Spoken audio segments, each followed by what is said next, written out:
Individu acteur, individu auteur, accompagnement fléché, accompagnement ouvert.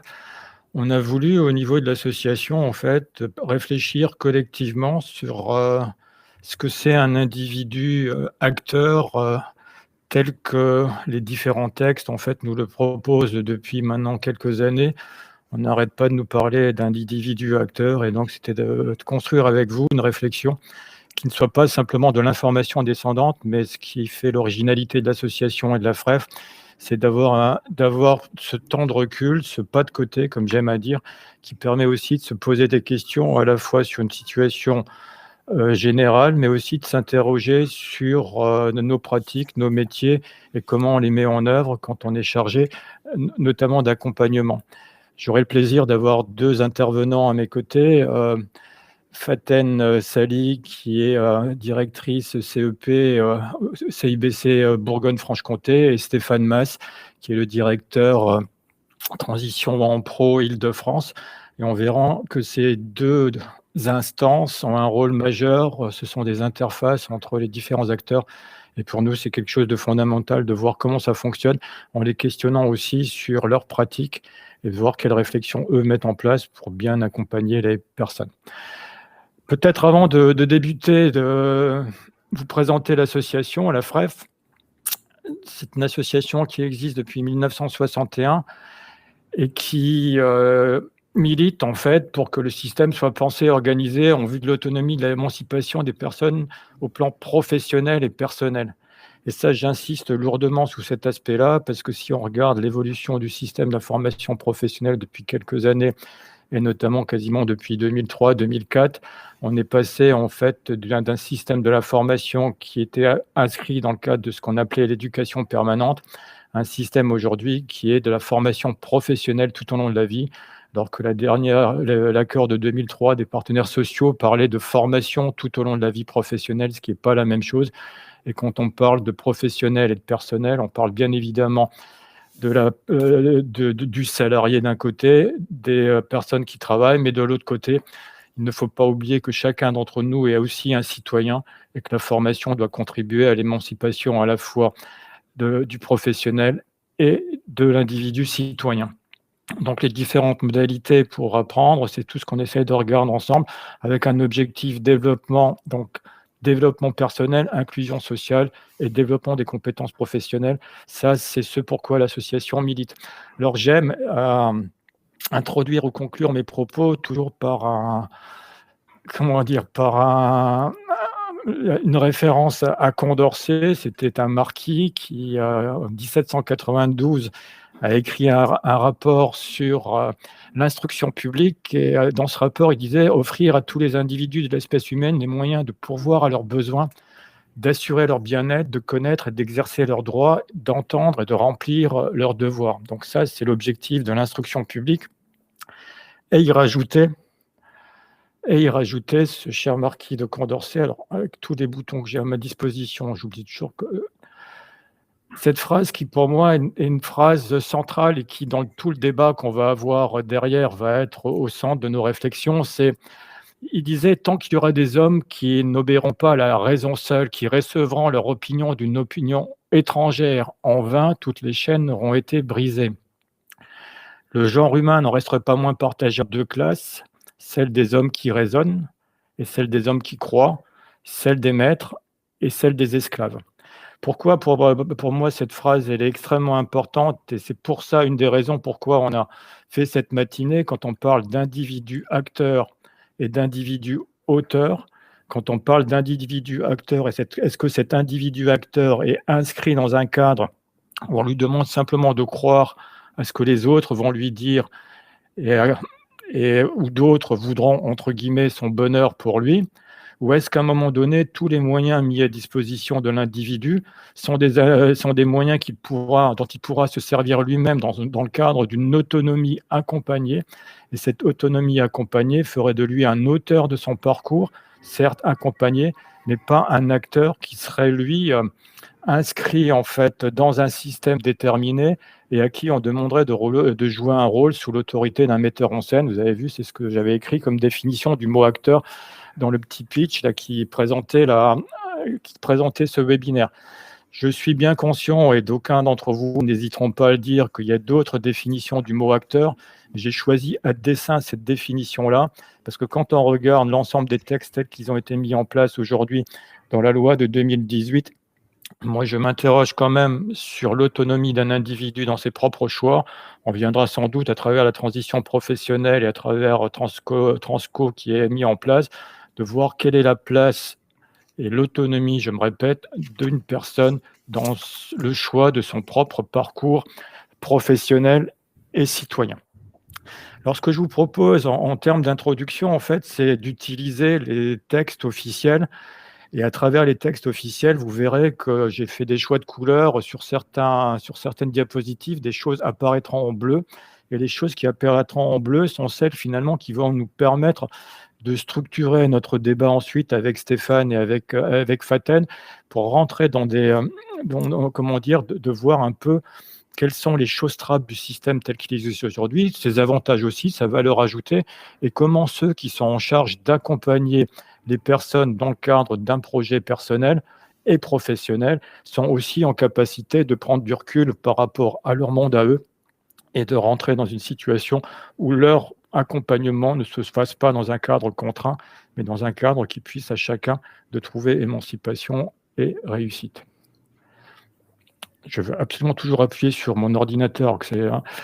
Donc, aujourd'hui, si vous voulez, on a en termes d'accompagnement, la loi de 2014, reprise par la loi de 2018, a mis en place un conseil en évolution professionnelle. Et je me souviens, quand le CEP est sorti, beaucoup de lapsus existaient, puisque souvent le mot « E » était... on ne parlait pas d'évolution chez certains, on parlait d'évaluation, conseil en évaluation professionnelle. Et on s'est très, très vite rendu compte qu'il fallait être très clair sur ce qu'était un conseil en évolution professionnelle. Ce n'était pas une évaluation professionnelle qu'on proposait, mais bien quelque chose qui doit accompagner les personnes dans toutes les évolutions de son parcours. Ce CEP, donc en fait, il est cadré aujourd'hui par un cahier des charges. C'est l'arrêté du 29 mars 2019, où on va parler de finalité, d'offres de services, de principes de mise en œuvre et de modalités de mise en œuvre. Et vous voyez que sur cette diapositive-là, j'ai mis en exergue quelques mots. Donc la finalité, c'est améliorer sa capacité à faire ses propres choix et à évoluer. Ici, on voit bien qu'on parle de ses propres choix. On verra tout à l'heure, et c'est les questions que je poserai à nos deux intervenants, c'est comment on accompagne quelqu'un dans ses propres choix et comment on évite d'accompagner quelqu'un dans des choix déterminés par d'autres, notamment dans le cadre de priorités qui sont des priorités territoriales, puisqu'on en parle souvent de ces priorités territoriales. Une offre de service, on va parler d'accueil individualisé. Qu'est-ce que ça veut dire, un accueil individualisé ? On va parler aux besoins de la personne et un accompagnement personnalisé. Donc, la subtilité d'individualiser et d'accompagnement personnalisé. Je pense que Faten Sali nous expliquera un peu comment on peut mettre en œuvre quelque chose d'individualisé et de personnalité. Le cahier des charges est très détaillé sur le sujet, mais on en parlera tout à l'heure. Et puis ensuite, moi, le troisième tiret, il m'interpelle. Il n'y a pas longtemps, là, j'ai travaillé avec des étudiants là, du CNAM là, sur le conseil en évolution professionnelle. Et 3 mots sont apparus, là, qui sont inscrits là, dans le fameux arrêté du 29 mars. Les mots confidentialité, impartialité et neutralité. Ce sont quand même des mots extrêmement forts. Et donc là aussi, dans le débat qu'on va avoir tout à l'heure, c'est comment on est en capacité de garantir. Alors la confidentialité, ça me paraît la chose la plus simple qu'on peut mettre en place, mais impartialité et neutralité sont des mots extrêmement forts. Et là, j'aurais besoin à la fois de l'avis de Faten Sali et de Stéphane Mas pour qu'ils nous expliquent un peu comment eux sont capables de garantir cette impartialité, cette neutralité, avec derrière en fait les modalités de mise en œuvre, personnalisation de l'offre de service, avec encore un mot fort, co-construction. Comment on garantit une co-construction? Et je reviens à mon titre de départ, c'est individu acteur, individu auteur. Comment on contribue dans la co-construction à ce que la personne soit auteur de ce parcours professionnelle et personnelle, et comment on évite dans la co-construction, à un moment donné, que la personne devienne acteur d'un système qu'on aurait mis en place pour elle. Je poursuis dans mes pérégrinations des textes officiels, et dans cette pérégrination-là, alors la source de mon document, c'est un document qui est un document de France Compétences qui date du mois d'avril 2020 et qui est dans le titre et méthodologie en fait je sais plus comment, parce que les transitions pro a un rôle de coordination des CEP au niveau territorial. C'est dans cette note-là que j'ai pris ces différents éléments. Donc, c'est un document officiel et ce n'est pas simplement de la prose que je me suis amusé à vous donner pour faire de la polémique. Donc, les opérateurs du CEP, on vous dit quoi? Donc, accompagnent la personne de la formalisation à la mise en œuvre des projets d'évolution professionnelle. Et là, en bleu, en lien avec les besoins économiques et sociaux existants et prévisibles sur les territoires. Je fais le lien avec ce qu'on peut retrouver dans des documents de transition pro, quand on dit que pour qu'un projet puisse être éligible, ce projet doit être réel et sérieux. Réel et sérieux, ça veut dire quoi? C'est en lien avec les besoins économiques et sociaux existants et prévisibles sur les territoires. Donc, à partir du moment où ce vocabulaire est mis en place, je continue à m'interroger sur l'individu acteur, l'individu auteur, et quelle est l'autonomie d'un individu dans la possibilité de construire son propre projet, et non pas d'être simplement à un moment donné, en fonction de priorités déterminées et en fonction de compétences qu'on lui aurait reconnues, mis en fait dans des cases qui justifieraient en fait l'existence des uns ou des autres. Donc, accompagnement des salariés dans le cadre de leur projet de transition professionnelle, on en parlera tout à l'heure avec Stéphane. Alors, les 5 opérateurs qui délivrent le CEP, ils sont sous vos yeux. Faten est dans le cadre du dernier tiré, c'est-à-dire en fait, c'est des opérateurs qui ont été sélectionnés par France Compétences en janvier 2020 et s'occupent des salariés. Les autres opérateurs de compétences ne sont pas autour de la table de ce webinaire. Je vous sais nombreux inscrits. Je sais qu'il y a des personnes de Pôle emploi, je sais qu'il y a des personnes de l'APEC qui sont inscrits à ce webinaire. Donc, vous n'hésiterez pas par le chat et par les questions ou par, à un moment donné, on pourra échanger avec vous, d'apporter y compris vos contributions et vos pratiques pour qu'on puisse avoir une vision plus exhaustive de l'ensemble du champ. Je poursuis. Ensuite, simplement un petit focal sur projet de transition professionnelle avec 2 schémas, simplement pour là aussi montrer comment se fait les choses, et où à un moment donné on parle d'accompagnement, puisque dans le cadre du parcours du salarié, du PTP, la première fois où Stéphane m'a dit PTP, je me suis dit qu'est-ce que c'est encore cet acronyme-là? Je l'avais loupé celui-là, parce qu'au tout début on parlait de CPF, de transition professionnelle. PTT, oui, tout à fait. Donc voilà, simplement pour qu'on visualise un peu les choses, un parcours d'un salarié, on voit qu'on ne va pas rentrer dans les détails, mais simplement que sur le côté droit, vous voyez que le conseil en évolution professionnelle, c'est facultatif dans ce cadre-là. Par contre, quand on rentre dans la logique qui est, la logique d'un parcours démissionnaire, à ce moment-là, le conseil en évolution professionnelle, lui, joli schéma, Stéphane, le conseil en évolution professionnelle, lui, est obligatoire. Et en étant obligatoire, il y a tout un jeu d'acteurs qui se met en place. Je n'ai pas fait de 3e diapositive concernant le transition collective, où la place du CEP est aussi une interface obligatoire entre les différents acteurs. Donc, vous voyez bien que là, on a sur ce schéma-là le jeu des différents acteurs, le rôle des uns et des autres. Quand je vois que sur le démissionnaire, le CEP informe les salariés et élabore le projet de reconversion en collaboration avec le salarié, et quand on parle après de co-construction, donc du projet ou création d'entreprise, le lien avec la CPIR, où vous avez derrière une attestation du caractère réel et sérieux qui est donnée à Pôle emploi pour dire effectivement que ça rentre bien dans les cadres des priorités déterminées au niveau territorial. Et quand on prend Transco, on en avait parlé lors du dernier webinaire de la FREF, entre les entreprises qui décrutent et les entreprises qui recrutent, on voit bien que l'élément central de l'accompagnement, c'est un accompagnement qui, à un moment donné, se fait en fonction de critères objectifs, en tout cas déterminés par certains pour construire des projets personnels des autres. Et donc toujours la même question, c'est la réalité de l'autonomie d'un individu ou pas. Donc voilà, donc ça, dernière chose dont je voulais vous parler, c'est la méthodologie donc, de suivi de la mise en œuvre du CEP par les assistants de transpo au niveau régional. Donc voilà un peu le cadre, mais il est beaucoup plus dense que ça. On voit que cette mission se structure en lien avec France Compétences. France Compétences est chargée de l'évaluation du CEP, donc de tous les opérateurs. Donc, quels sont les critères de l'évaluation? Est-ce que les critères de l'évaluation, c'est simplement d'avoir du quantitatif, de voir combien de personnes sont passées, ou est-ce que dans le cadre de l'évaluation, c'est y compris de voir vers quoi les personnes sont allées une fois qu'elles sont passées par le conseil en évolution professionnelle, et si ce conseil en évolution professionnelle a été une valeur ajoutée dans l'employabilité des personnes, donc entre une adéquation entre le besoin et la demande. Donc ça, c'est une autre chose qui est mise en place.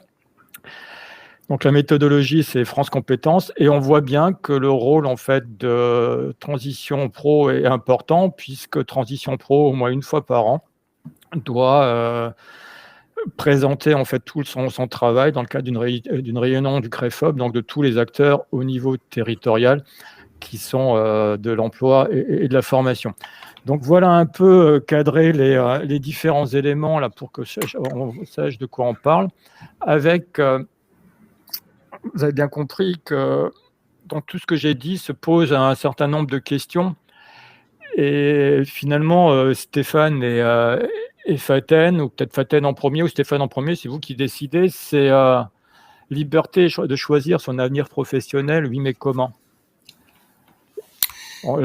Donc, à vous de voir, dans ce que j'ai dit, en plus, j'ai volontairement provoqué et caricaturé, mais vous savez que c'est le rôle d'un animateur de faire ça, c'est de se dire, est-ce que la liberté de choisir son avenir professionnel dont tout le monde parle, est-ce qu'elle est effectivement aussi simple que ça?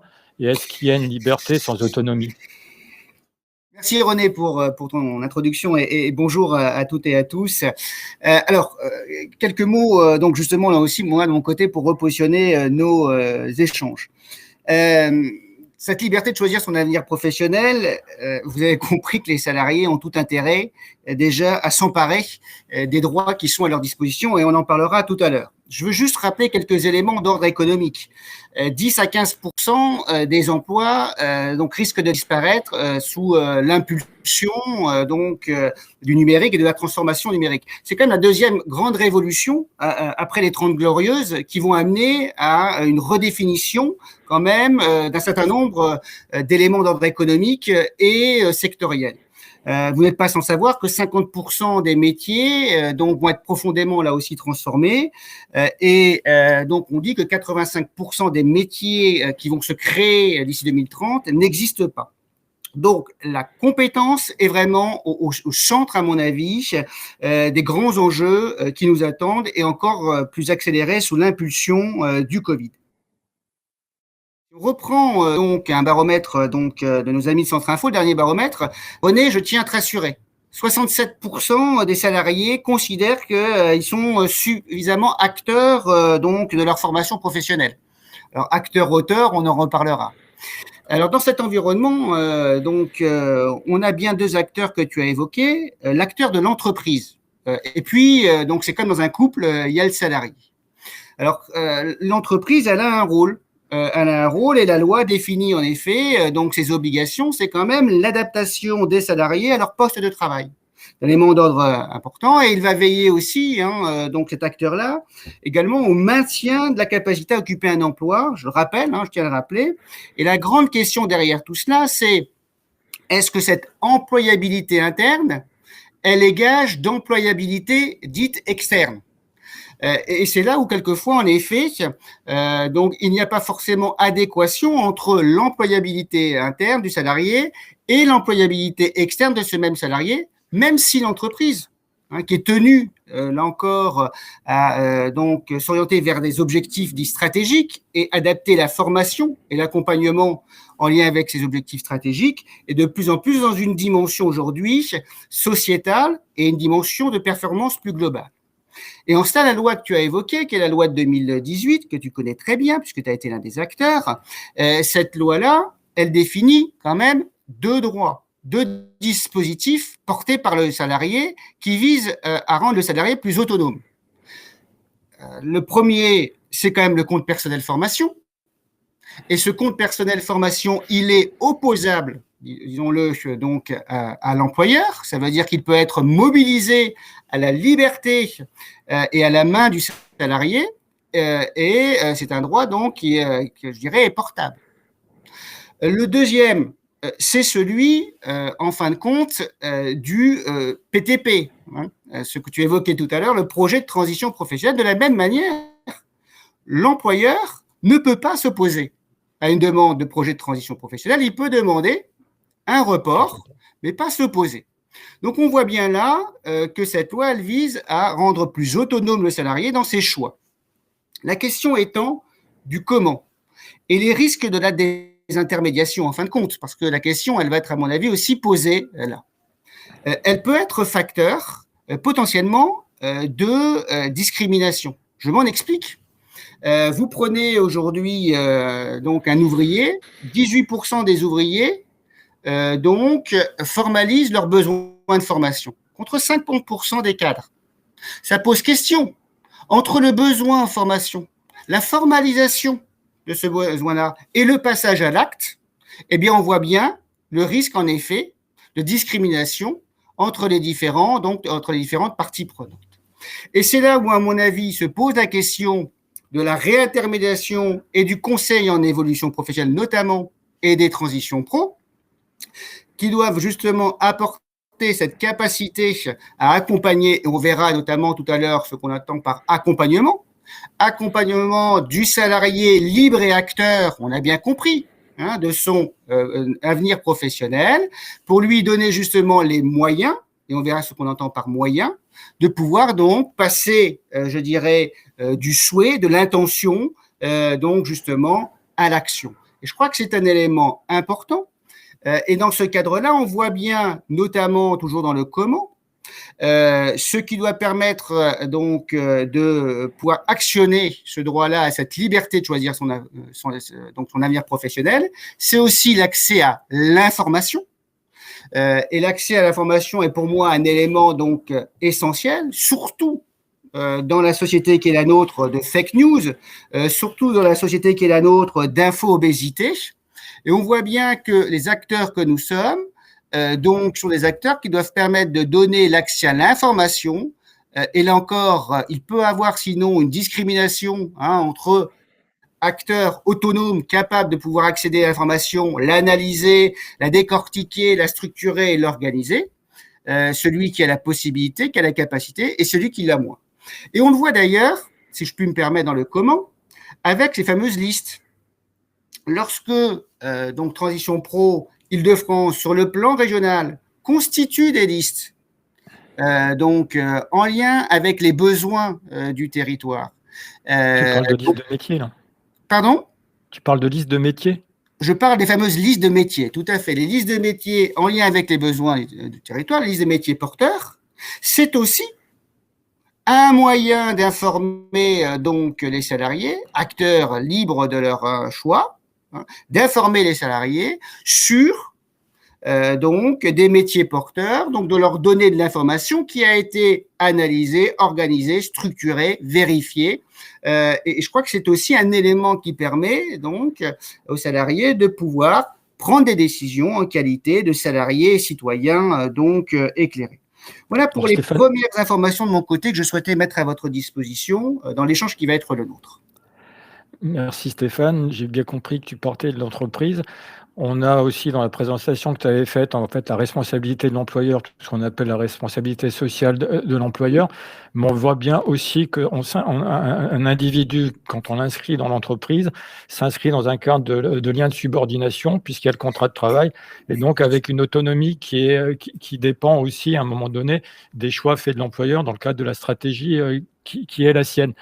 Donc, Faten, notre ami Stéphane a parlé beaucoup d'accompagnement et d'autonomie et d'information. Comment, quand on est dans un conseil, comment, quand on accompagne quelqu'un dans le cadre d'un conseil en évolution professionnelle, on lui fait, comment tout à l'heure, j'ai parlé en fait d'accueil individualisé et de projets ou de programmes personnalisés à mettre en œuvre.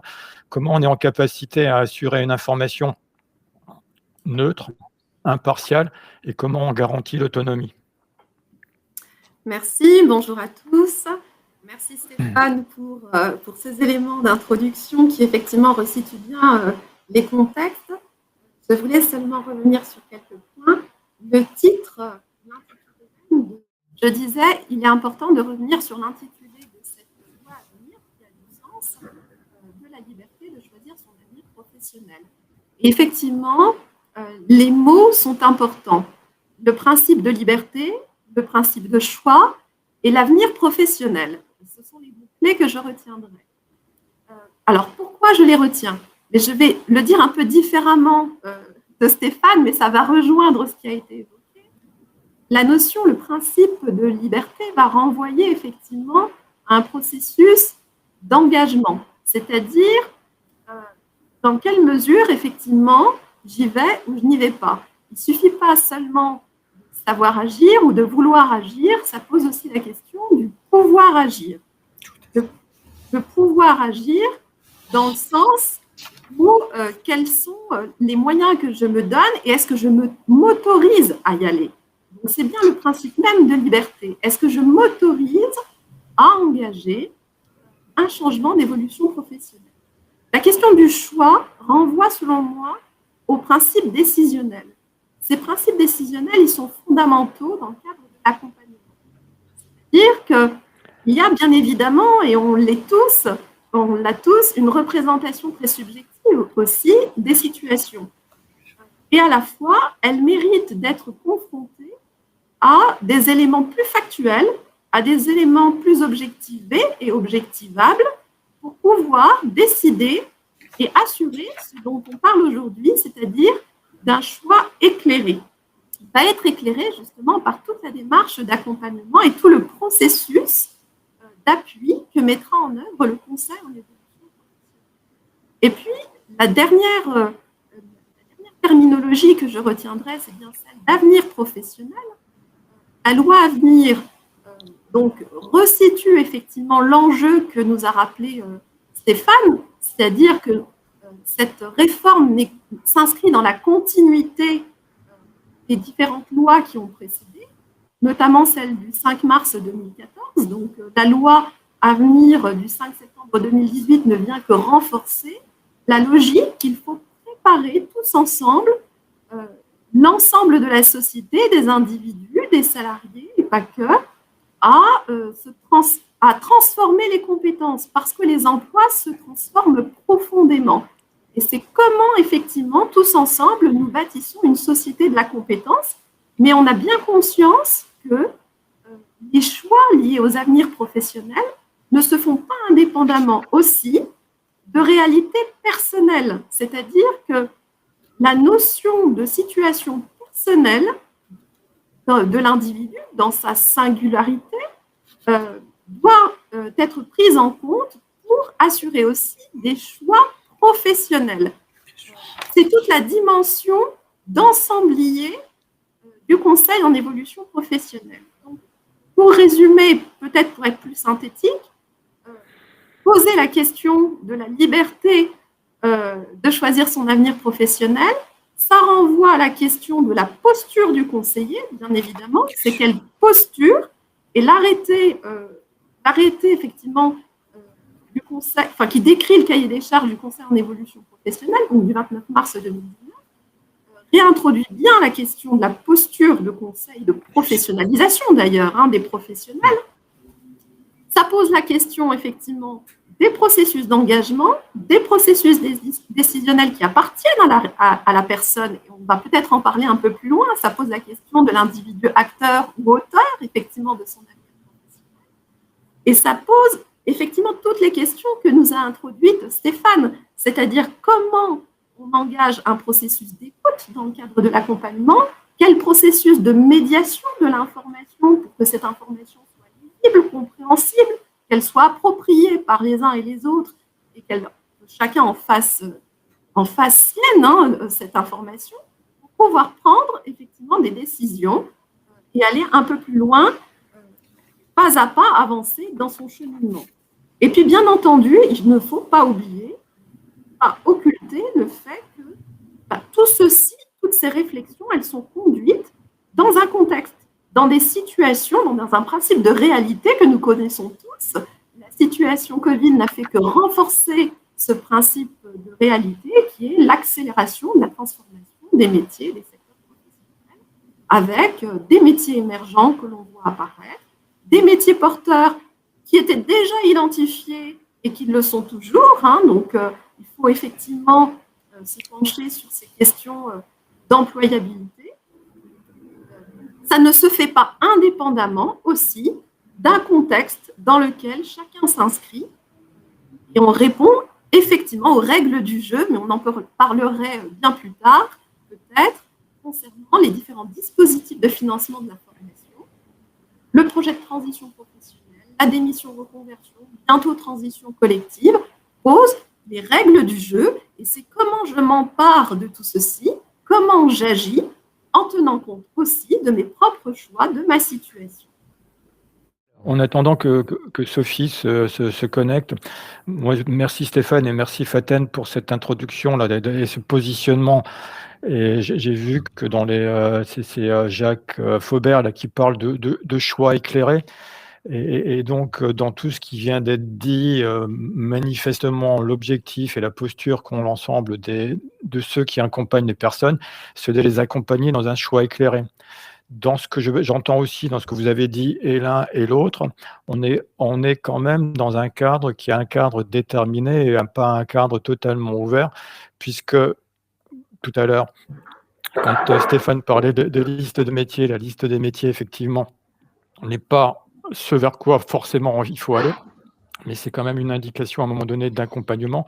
Et on posera la question tout à l'heure, est-ce que les dispositifs, et Faten a parlé des différents financeurs, est-ce que les dispositifs et les différents financeurs ont des objectifs spécifiques qui font qu'à un moment donné, l'accompagnement serait plus un accompagnement fléché vers des métiers effectivement porteurs, qu'à un moment donné, un accompagnement de la personne dans des choix qui sont des choix individuels, qui peuvent sortir des métiers effectivement porteurs, mais qui pour la personne peuvent être porteurs aussi, puisque c'est son choix personnel.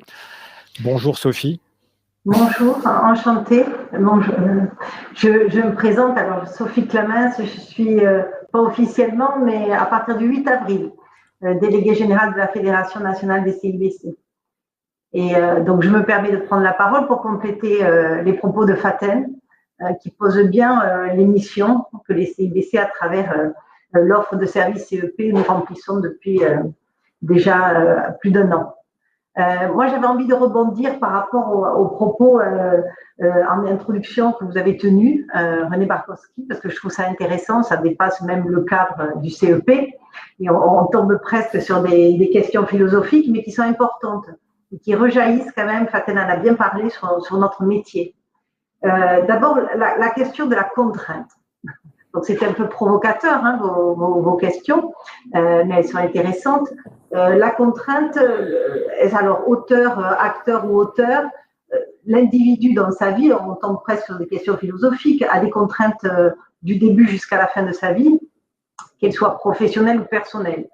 Et donc, moi, ce que je voulais dire quand même par rapport à cette loi de 2018, on n'a pas encore le recul nécessaire parce que c'est une énorme réforme, mais le titre qui lui a été donné n'est pas anodin. Et quand même, cette réforme est tellement importante, elle situe quand même l'individu au centre du dispositif. Donc, c'était la volonté. Alors après, on peut avoir un débat sur savoir si ça a été atteint ou pas. et donne quand même à l'individu les moyens de lui-même faire ses choix en termes d'orientation et de formation professionnelle. Donc, après, la deuxième question qui a été sous-jacente, déjà ça a été répondu par les intervenants, c'est savoir se saisir des possibilités que la formation professionnelle vous offre. Et déjà, moi je trouve qu'il faut quand même noter que cette loi de 2018 donne des moyens supplémentaires et surtout donne des moyens à l'individu de faire le choix de passer par des intermédiaires ou pas. Voilà. Par exemple, avec le CPF et l'APCPF, aujourd'hui, un individu directement peut faire ses choix de formation professionnelle, du moins certains. Ça, c'est important. Deuxième chose que je voulais dire, c'est donc il y a quand même des moyens qui ont été mis, importants, et là, le conseiller CEP, il est là pour aider à la personne qui le souhaite de faire ses choix. Donc, il y a l'idée aussi, vous disiez, est-ce qu'on peut être autonome? L'autonomie, j'ai envie de dire, ça s'apprend. C'est aussi une question d'apprentissage.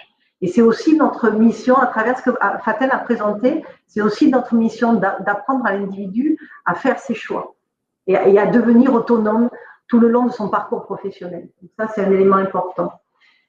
La chose aussi que je voulais rajouter, c'est parfois le paradoxe du choix. Vous voyez, vous, René Barkowski, vous dites, est-ce qu'on a vraiment le choix? Et moi, j'ai envie de vous dire, est-ce qu'on n'a pas trop de choix? Et on tombe à ce moment-là dans le paradoxe du choix. Aujourd'hui, vous voyez, cette liberté de choisir son avenir professionnel le montre. C'est-à-dire, il y a énormément, et c'est ce qu'on essaie de montrer, nous, aux personnes, dans la co-construction qu'on fait. La personne, elle est experte de son parcours, mais nous, on est experts des dispositifs. Aussi bien d'ingénierie, voilà. Et là, on intervient sur le parcours de la personne. On lui a amené les éléments pour faire ce choix, parce que ça, il faut quand même en avoir conscience aujourd'hui, c'est qu'il y a beaucoup de personnes qui ne passent pas à l'acte. On parlait aussi du passage à l'acte, en raison du nombre de choix qu'il y a, sur lesquels lui, il doit choisir, hein, du nombre de possibilités. Et donc, c'est là où nous, on doit aussi éclaircir, on parlait du fil rouge, hein, et tout le long de ce parcours, on doit aussi aider la personne à faire son choix. Voilà. Parce qu'ils sont nombreux, ces possibilités. Les possibilités sont nombreuses. Voilà ce que j'avais envie de rajouter au débat.